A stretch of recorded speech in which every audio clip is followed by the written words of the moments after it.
4 years. That's how long Wolf and Iron has been going. Oh man, guys, I'm really excited.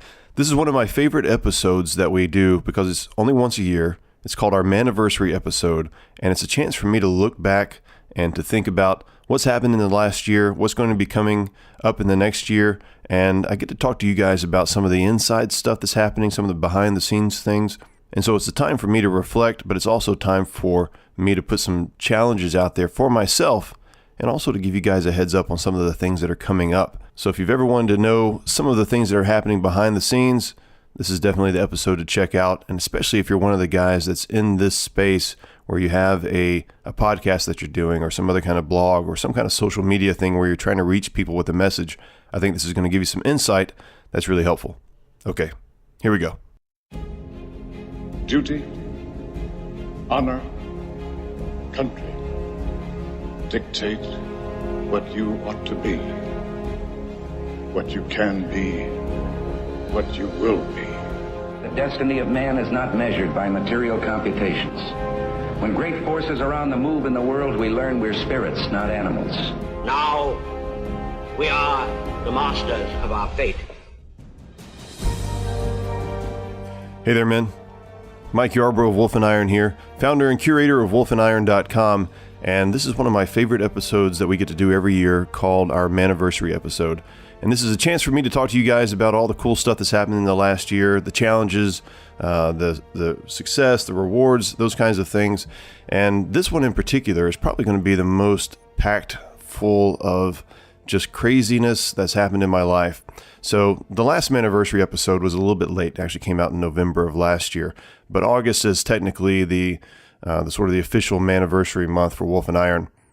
And in the last Manniversary episode, I talked to you guys a good bit about some of the family issues that were going on, some of the struggles that we were having, and how we had kind of come out of some of that stuff, but there was still a good bit of tension, a good bit of challenges for my family.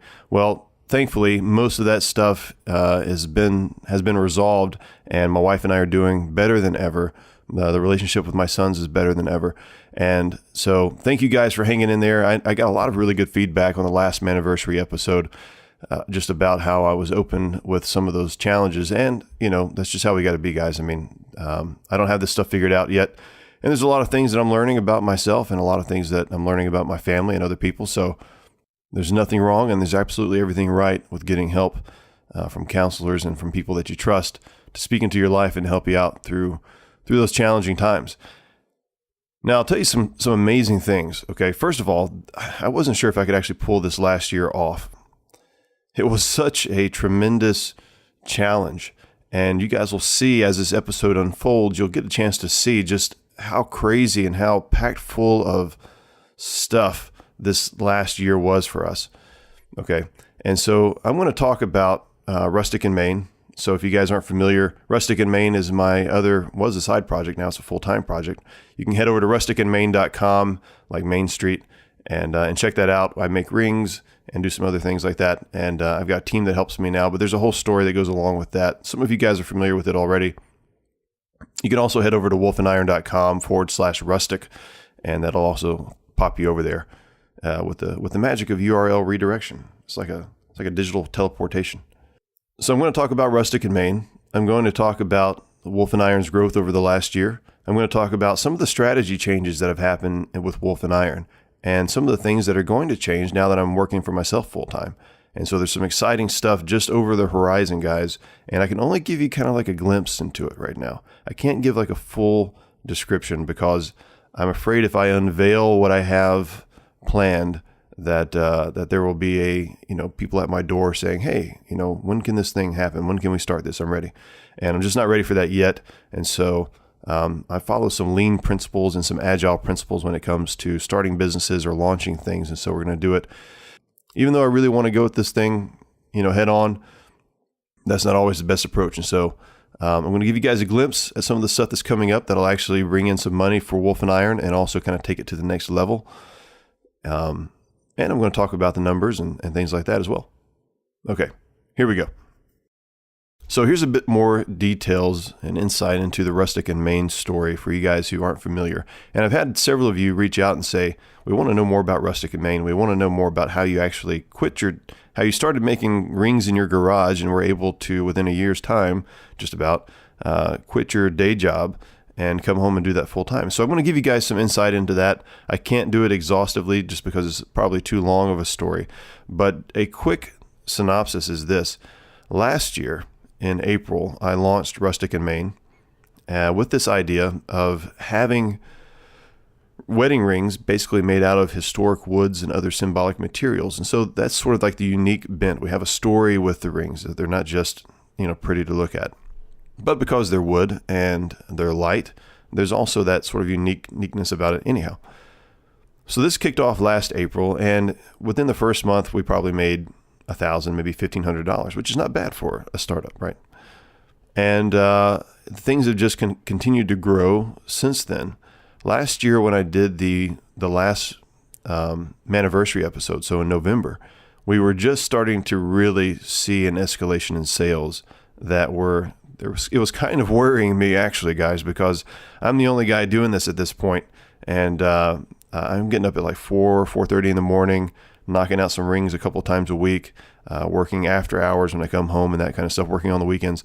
And so I'm really just trying to get this thing off the ground, and I've got a vision for where it can be, but I'm really nervous about the idea of just making rings all day. That doesn't seem very practical.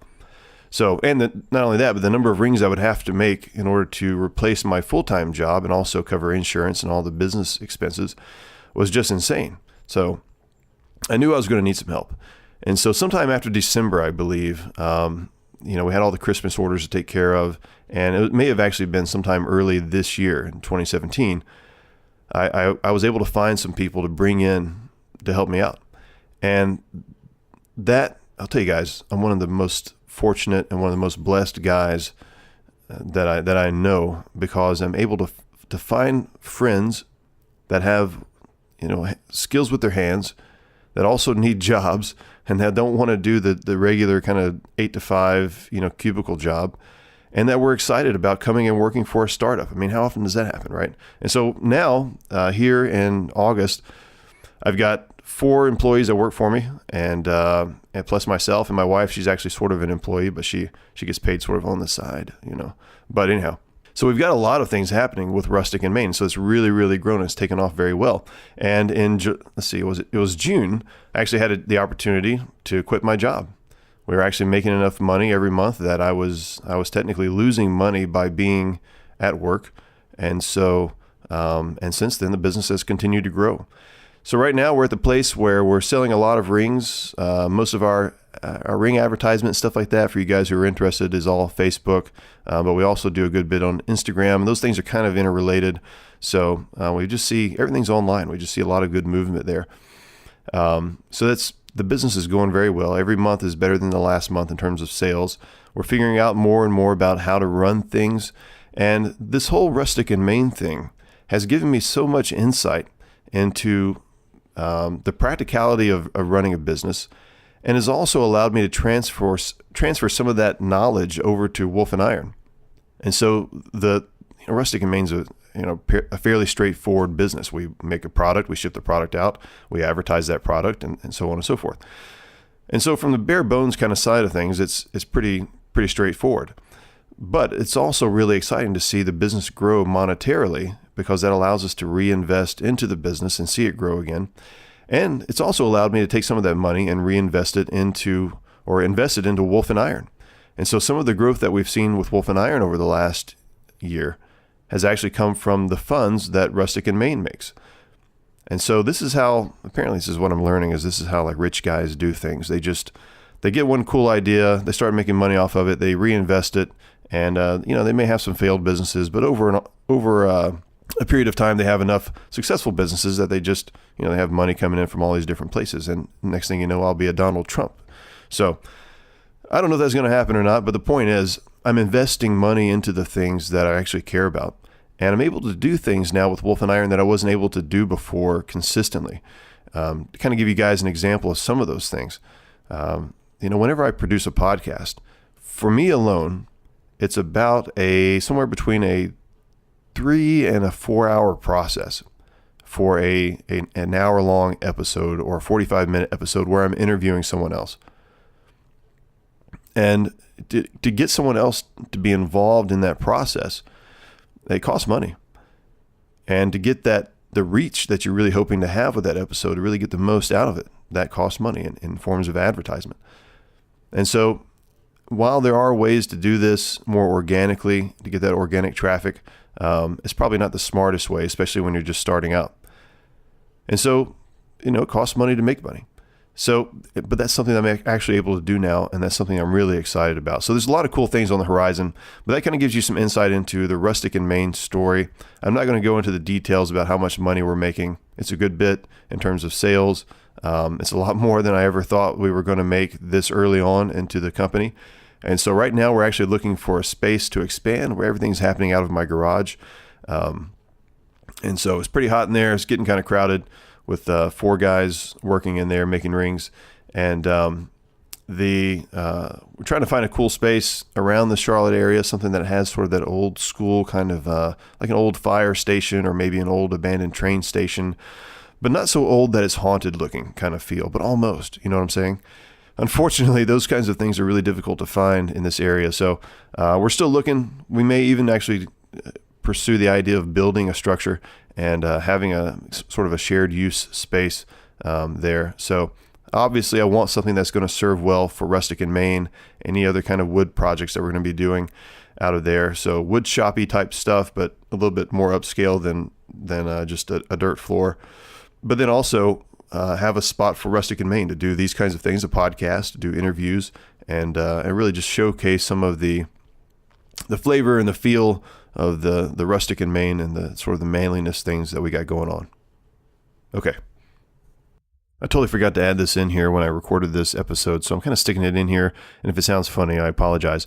But I completely forgot that over this last year, I actually wrote a book, and that book is actually scheduled to come out this September. So it's called The Guy's Guide to Pocket Knives. And the way this came about was in December of last year, 2016, a publisher reached out to me. They had seen an article that I had written on pocket knives on Wolf and Iron, and they said, "Hey, we think you'd do a good job writing a book on pocket knives." Now, I was actually in the process of writing a book already. This first book that I wanted to release is called Tending the Fire, A Guide to Living Manfully. But I had to put it on hold because I thought this is a really good opportunity. Breaking into this sort of publishing world, it's a bit unknown, right? So, I mean, if you haven't done it before, it's a bit kind of scary. There's the opportunity, right, where I could write my own book and go through all the process of getting it self-published and then try to hawk it to you guys who are following me, which is not a bad process, and that'll probably happen when I actually get that one released. But I thought it would be a really good opportunity to just write a book that's a very straightforward thing, that's on topic that I care about and would be fun to write, and also be able to work with the publisher and kind of go through those ins and outs. And also there was a really short timeline. They said, basically, we need this by April of next year. So from December until April, which actually got pushed out to May, they said, we need you to write this book. And so basically you would be responsible. I would be responsible for writing the content. And then they would be responsible for actually putting all the pictures together, formatting it, and that kind of stuff. And so they said, we'll pay you an upfront fee, and then you'll get percentage after, so on. So just going through that process was really cool. And over the period of about 5 months, I wrote a book. It's called The Guy's Guide to Pocket Knives. And so that's coming out. Now, I will tell you that when I did this, my wife thought I was absolutely crazy and actually caused some problems, some pretty serious problems, actually, some real contention for several weeks for us in the house, because Rustic and Main is already going. I'm trying to do that as a main project. I've got Wolf and Iron, which I'm already committed to. Plus, I have a full-time job and a marriage and things like that. And here's where I screwed up, guys. When I asked my wife about it, I didn't really get a full, yes or no, you should do it, shouldn't do it kind of thing. And I think more than likely, I wasn't really looking for that. I was kind of just more excited about the opportunity to write this book. And as an introvert, I have a tendency, and we have tendencies, to kind of plan things out in our head. Like, here's how it's going to go, and here's why I know this is going to be okay for me to do this. And so I already had it in my head that I could write this during my lunchtime. What I would normally use for writing articles for Wolf and Iron, I would just shift that over to doing this book. And Wolf and Iron wasn't producing a lot of articles at the time anyhow, and so I thought, if anything, I can just get some guys to write some guest articles. That'll kind of help for that space, but I can use this time effectively to write the book. And I did, actually. So that actually worked out, but there was a lot of contention in terms of just the stress of adding yet another project into the Yarbrough's world, and all of that. But it turned out to be a good thing. The book has finally gone off to print, so I'm really excited about that. I think it turned out really well. It's a lot of fun to read, actually, the type of book that it is.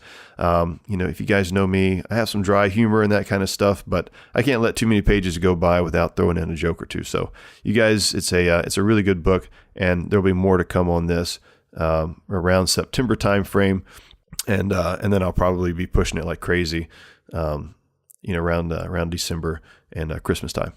Okay, let's jump over to the Wolf and Iron side of things.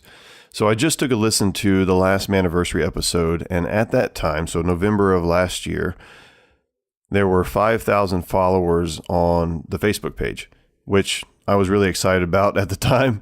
But now compared to our 31,000 or so followers on Facebook, that seems very, very small. And the cool thing about that, though, is that it means that there's been a lot of new people added to Wolf and Iron over the last year, and that there's a growth strategy that seems to be working. And it also means that for me as a content producer, it means that there's a lot of new eyes that haven't seen the old content. So those several hundred articles that I've written in the first couple of years, the old podcasts and those kinds of things, I get a chance to put those things back out in front of these guys. And so if you're a new guy and you're listening to this and you're saying, yeah, I joined in the last year, I haven't seen all the cool stuff you got going on, you're going to see these articles kind of come back around. And just by the nature of Facebook and Twitter and things like that being sort of a feed-driven thing, there's always stuff that just people just miss. So there's a good chance that you guys haven't read all 250 of the articles that we have out on Wolf and Iron, or listened to every podcast episode just because it didn't show up in your feed. And so you guys will have a chance to see those again. So that's sort of a lesson that I'm learning, and it's a good lesson for you guys too if you're in the content management or content creation space, is that every 6 months or so you have new eyes out there that are willing to and longing for content that haven't seen the stuff that you've put out before. And so you got to have a good balance of things that are regularly released content, but you've also got to understand that people are craving just good content. And so if you have a good article and it happens to be 3 years old, it doesn't really matter. I mean, for crying out loud, guys, I read books that are from like the 1800s. So if that stuff's still working, there's, an article that you wrote 6 months ago can certainly be republished. But 31,000 followers is a pretty good achievement. And to kind of give you guys an idea of what that growth looks like. Right now we're picking up at about 500 or 600 or so new followers a week. And I'll be the first to say that numbers, especially the numbers of likes or followers, it doesn't really matter a whole lot in terms of the success of a company. So if a company has 70,000 followers on Facebook, a like doesn't cost very much. It doesn't cost the consumer or the customer, however you want to think about it, very much. The liker, I don't know. It doesn't really cost them very much. It's just like, hey, I have a general interest in what you're doing. It's not a serious commitment. But one of the things that I'm excited about is that I'm beginning to see more and more engagement with you guys happening. And what I mean by engagement is I put some content out there and you guys respond and in some kind of way, and we have a conversation. Now, the number of followers actually does contribute to this quite a bit. So in terms of just organic reach, meaning I put let's say I post an article out there on Facebook anyhow, and there's more of a chance that it's going to resonate with somebody who just happens to see it on their feed, right? Because there's 31,000 or so people out there that that are following the page and may see this. Here's what it takes to really get that thing to take off. One of you guys comments on it, and I respond. Now Facebook goes, hey, this thing is getting some kind of traction. Let's make it a little bit more presentable in other people's feeds. And so now it shows up in other people's feeds more readily, maybe at the top of the feed or something like that. Another person comments, I respond. You guys see what's happening here, right? And so really what it takes for content to organically grow is for just interactions. And those interactions happen when someone sees something and it resonates with them. And so a good way to do that, if you're a content guy, if you're sort of in this space, is you create the content, you put it out there for a few days, see what kind of just natural traction it gets. If you know it's great content, if it's a video, for example, or if it's an image and it's just not getting picked up, feel free to do a boost on that thing and just to see if it's, meaning advertise it just a little bit. And just advertise it to the people that follow you and their friends, and just to see if it gets any kind of extra traction. And so, because what you're looking for is for people to start saying, hey, this is cool. I didn't see this before. I want to make a comment on this thing, and then kind of get some back and forth. So that's been really helpful. And having the followers has been really good too. Facebook has some really cool stuff, guys, out there. This is why you're going to see people are just going more and more towards Facebook in terms of their ads and that being their platform, because they just make it so easy. I'll tell you one of the things that I can do out there, which is really cool. Let's say I record a podcast. Let's say like an episode like this one. And I say, this thing has got to get out there. The guys have got to listen to this thing. Well, I can create like a small clip of this thing, not using Facebook. I can create like a small little video clip of this podcast. And I can say, I want to advertise this to the people who are following me on Facebook, but have also interacted with me on Facebook, but have specifically interacted with me through a video type of medium. So I published a video, and that's their kind of content that they want to consume. And then I can even narrow that down and say, but I only want to target the guys who are really interested in podcasting, or I only want to target the guys who are interested in Theodore Roosevelt or something like that. So we can get very specific, and it makes it super easy to do. Now it can be expensive over time, but if you guys are if you're treating your social media, your blog, whatever it happens to be, if you're treating that like a business, then you're going to make an investment. That's just the way it's going to be. People who are serious about their business are going to make an investment. And so don't think about this as this is a side project and I'm just going to kind of, if it takes off, it takes off. If it doesn't, it doesn't. That's just playing around. If you guys are in this space and you're doing something, treat it like a business and don't be afraid to. You got to understand there's plenty of ability to see growth and make money in this space. And there's going to be a lot more people doing it over the next 10 years. And so if you're getting involved now, you're better off than you will be 8 to 10 years from now when that market's even more crowded. So you want to make a name for yourself. Okay, that was just a little inside tip for you guys. Now in June, I left my job, and I had a really good job. I had a cozy job. I was a software developer. I'd been doing this for 15 plus years, and I was an architect level, meaning I made good money. I had the ability to do some design stuff. I was really more in that consultant kind of space, but I also wrote code pretty much all day long. But I had a good job, and I worked with really good people, worked for a good company, but I quit that.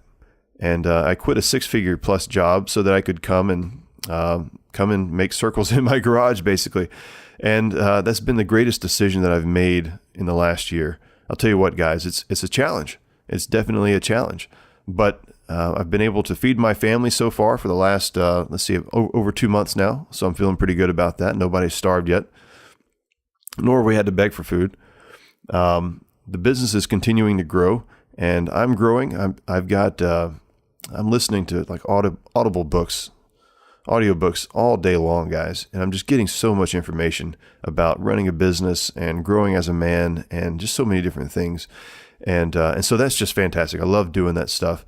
But I also get a chance to share the vision of the company's growth and that kind of stuff with my employees. And so there's a lot of cool stuff. My wife's involvement, my kids' involvement. I mean, it's just going really, really well. And there's a part of me, that you guys may be thinking about this as well. There's a part of me that's like, when's the shoe going to drop? When is his company going to experience the oh crap, can we really pull this off kind of moment?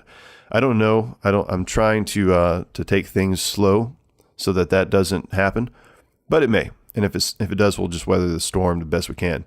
But all this being said, me leaving my job has freed up more time for this kind of stuff, for Wolf and Iron. And so my long-term vision is I do Rustic and Main for several months. I'm involved in that business, and maybe I continue to be involved in that business. But I also want to start transitioning more to doing more Wolf and Iron stuff, because this is really where a big part of my passion lies. And so one of the things that I've had to kind of nail down is, what does my podcast schedule look like? Like, how do I want to do this podcast thing?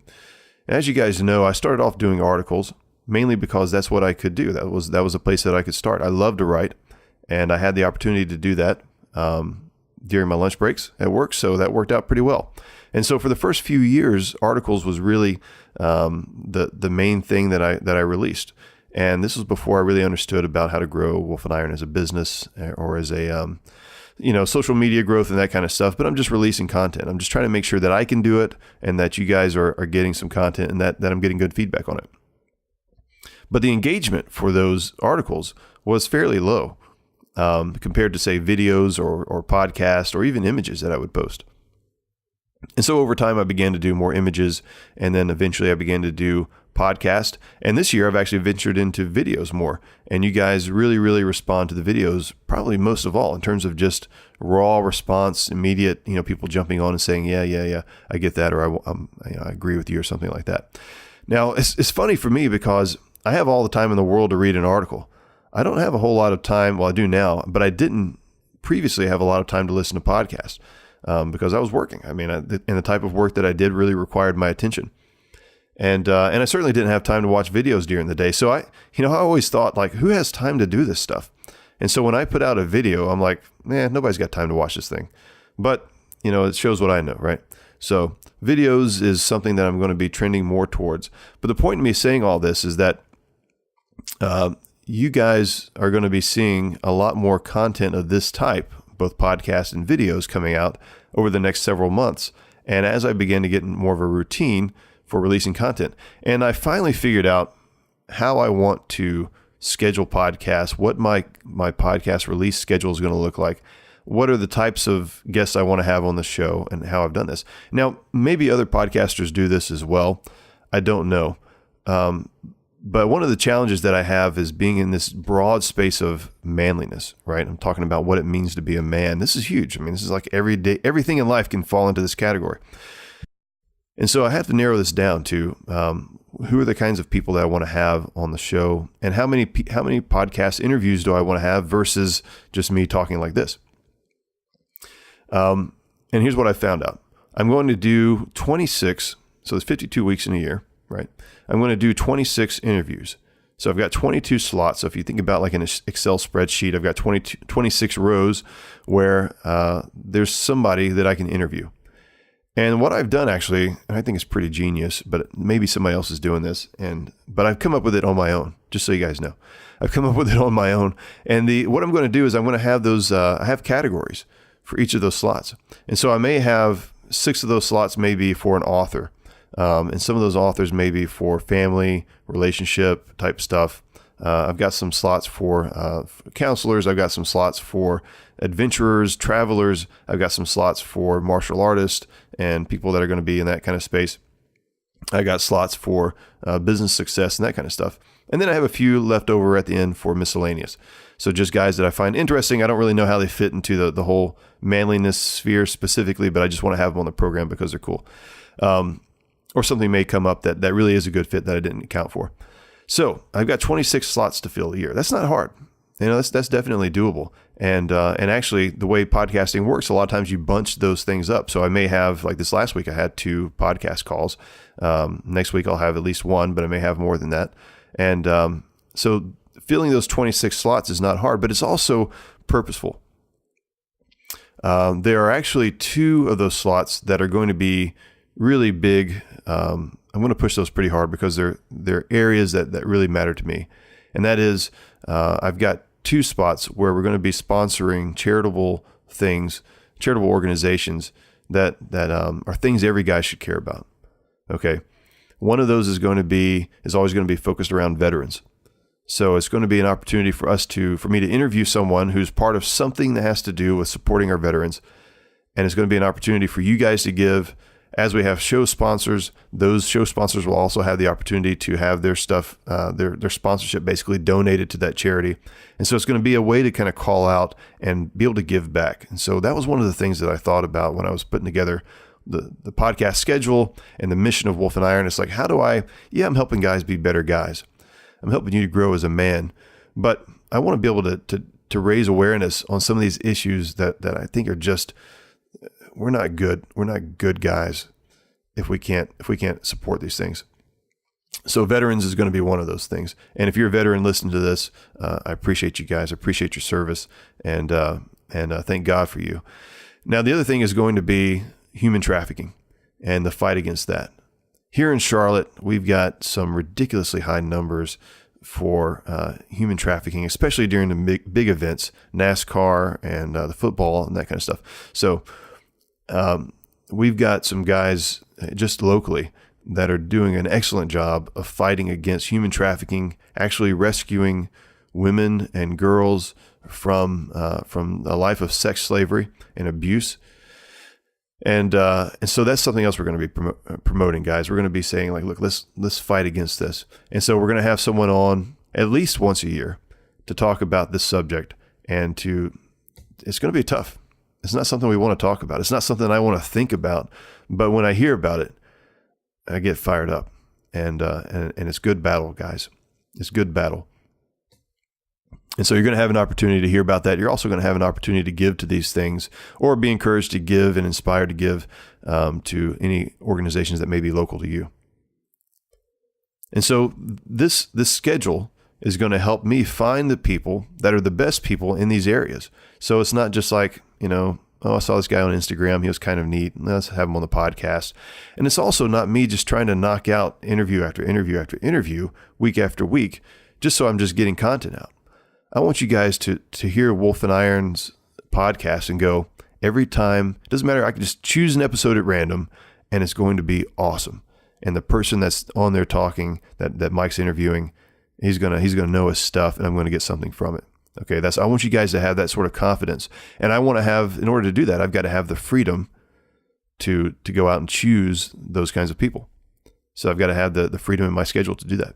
And so having actually a limited schedule, a limited number of people that I can get on the podcast every year is going to help me do that. Now, those are going to come out every other week. That's the plan. And every other week, so in between those times, is going to be me talking about something that I care about. So something related to manliness. So it may be something that's seasonal, maybe political. It may be something that is timeless. So we're talking about character and virtues and that kind of stuff. So we'll see. But I've got a lot of things scheduled. That's not hard. I can come up with stuff to talk about all day long. So that's not a problem. So that's that's sort of some of the growth in terms of the mindset of what Wolf and Iron's doing, and what I'm trying to be purposeful about the strategy here. All right, let's jump into the monetizing of Wolf and Iron and kind of what that looks like. This is a big question that anybody who's in this space always has. Creating content, getting started, that kind of stuff is actually pretty easy. So there's not a whole lot of stuff that's that really needs to be taught in that area, except maybe like, how to title stuff, how often to deliver content, that kind of stuff, get on a schedule and those things. But monetizing is a challenge because there's no straightforward path. There's actually a lot of paths, which is exciting because that means that you can find ways to monetize your online presence that's unique to you. And so you don't have to follow the set path of just, I'm going to make money off of advertisements, which would actually be would be a challenge for me to do, because Wolf and Iron doesn't have the same kind of following, the same kind of numbers as, say, like Art of Manliness does, or some other sites out there.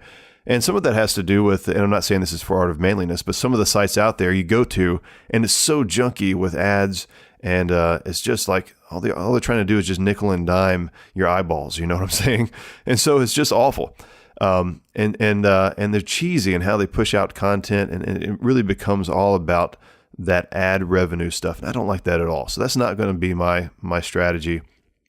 I've actually taken down most, if not all, of the ads on the site, just because it wasn't returning enough of a profit for me to even worry about.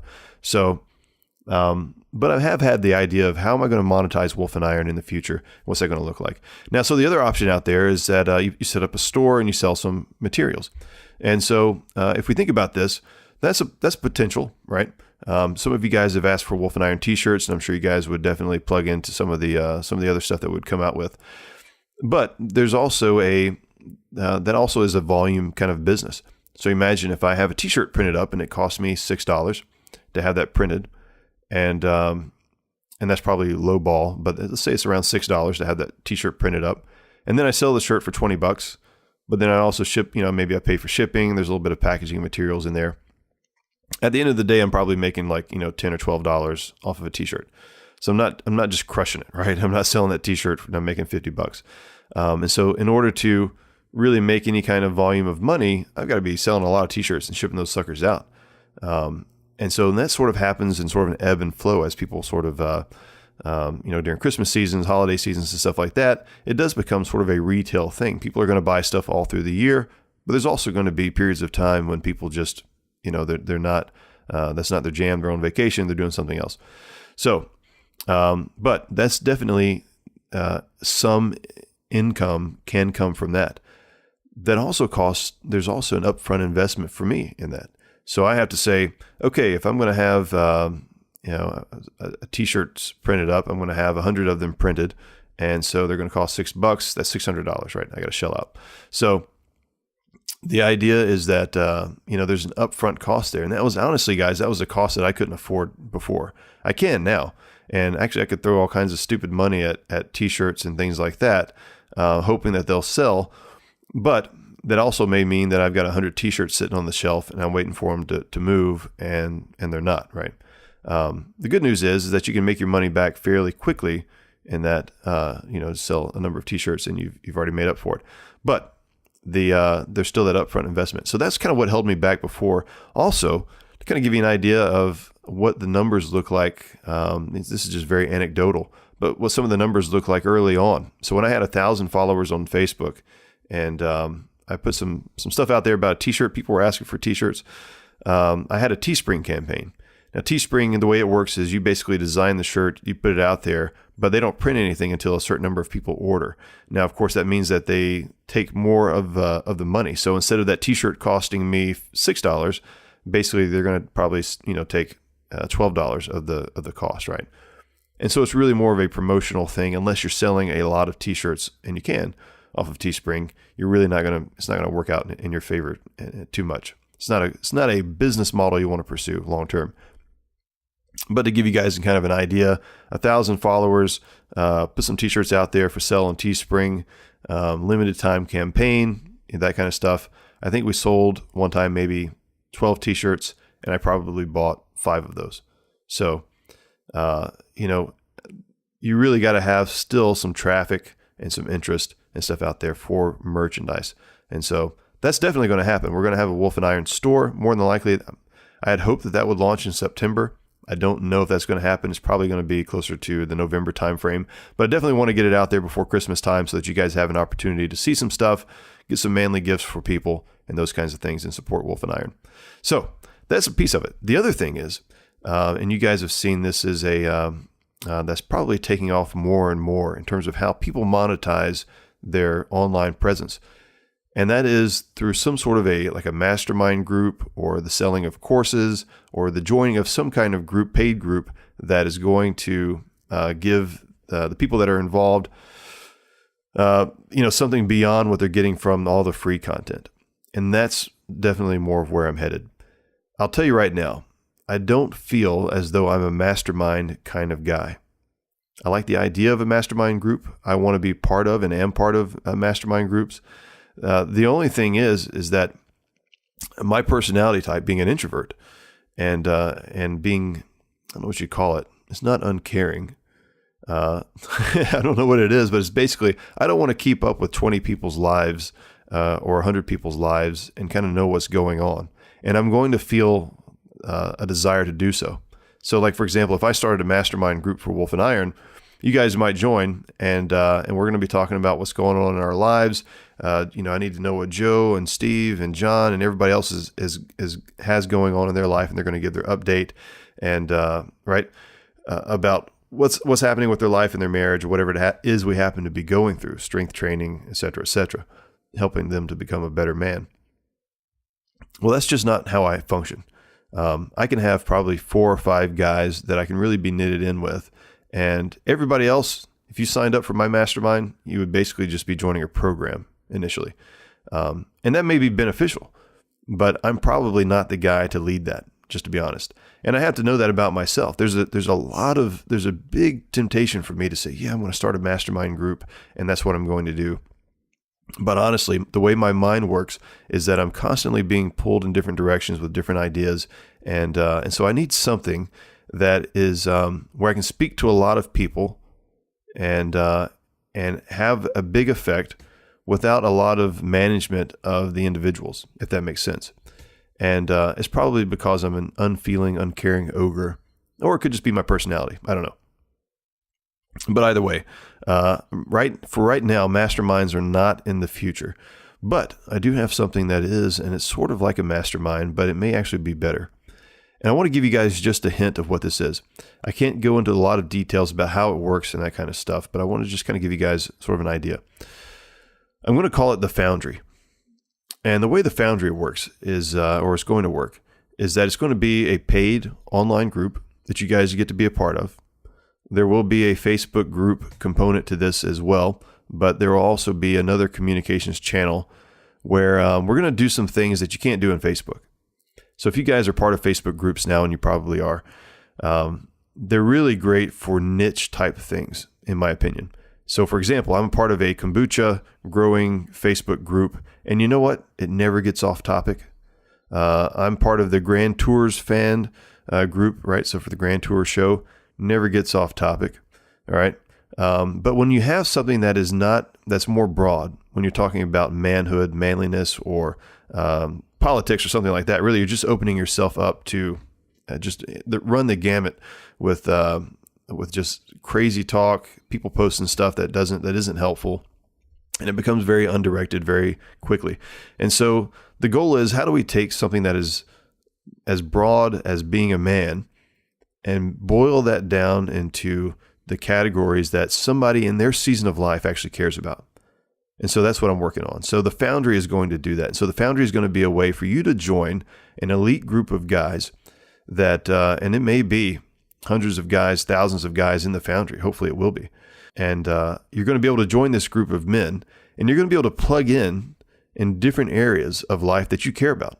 So you're going to be able to say, man, my marriage is on the rocks right now, guys, and this is where I need to be plugging in. I need to be learning everything I can about marriage, but I also need to be learning something about fitness, and I need to be learning about, fatherhood, and I need to be learning about finances and so on. But you're going to be able to jump into these areas and have specific focuses rather than jumping into a group that has a very, very broad focus. Okay. Now, similar to a mastermind, you're going to have the ability to get some really good education out of these groups. So my goal, my job on the back end of this is to go and find the guys that know this stuff, that can talk about this stuff, to help kind of lead and coordinate, some of the broader discussions for the group, and that kind of stuff, right? But it's not going to be so much of we all sit, meet up once a month and have like a 20 guy, sort of mastermind huddle and just kind of go through everybody's issues and talk about, stuff like that, right? Because this doesn't work. I've tried that in smaller groups of guys, and it just doesn't work. And I don't want to try to experiment with you guys in a larger setting. But what most guys need is they just need some direction. And then they need a few guys in their life to help them kind of take it to the next level. So that's the other thing the Foundry is going to be able to do. You guys are going to be able to say, hey man, I'm struggling with marriage, and I'm in this, this group with these guys that are focused on this thing. Plus I'm in a couple of other groups, but I'm talking to Joe and I'm talking to Jeff, and these guys, we just seem to be clicking.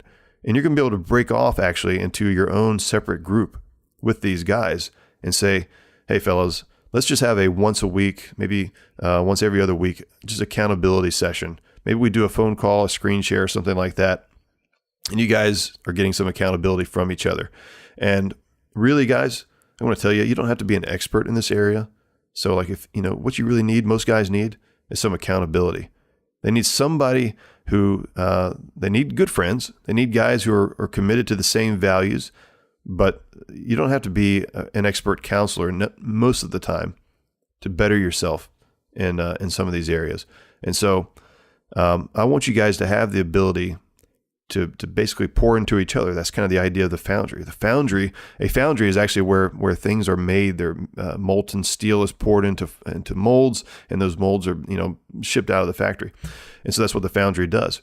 And so you guys are going to have the ability to pour into each other. You're going to have the ability to get poured into from me and from other guys that are contributing to these different areas of life. And it's also gonna be a lot of fun. The way it's gonna be structured, there's a lot of chances for tomfoolery and stuff like that to happen. So that's a good time. There's also gonna be some rules in place. We're not gonna have a bunch of cursing. We're not gonna have guys bitching about feminism and the problems with the culture and stuff like that. I'm not saying it's going to be on total lockdown. Obviously, that's not going to work. You can't do that. I don't want to do that. But it's not going to be a free-for-all. You guys are going to have the opportunity to have a place where you can go and you can grow, have some fun, but get encouraged. And so that's the goal, right?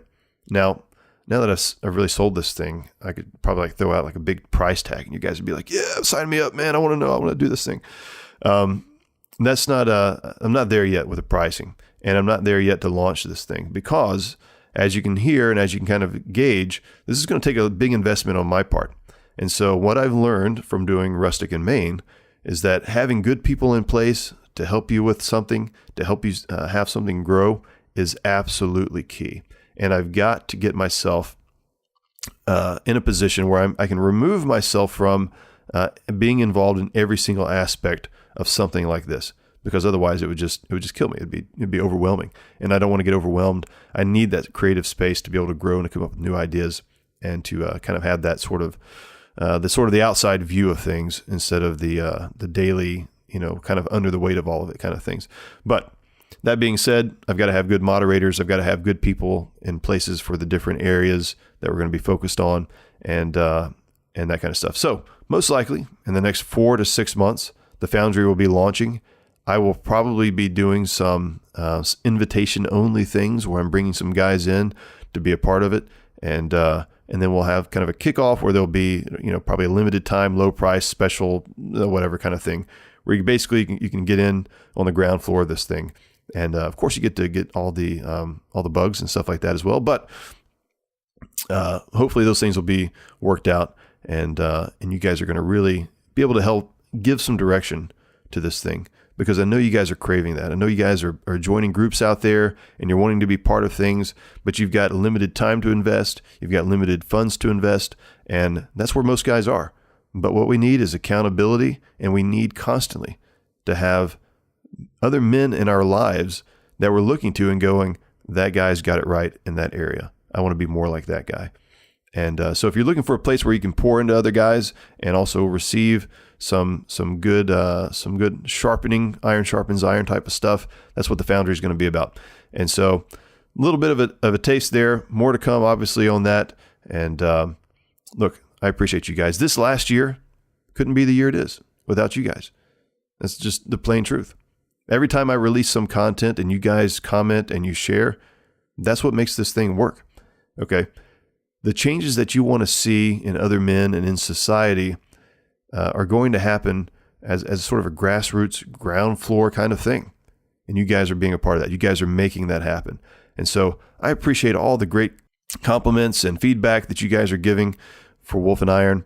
I get emails and texts from you guys, messages and stuff like that from you guys fairly often, just saying, hey, I appreciate what you're doing. Look, keep those things coming. And look, take the time to encourage other men today.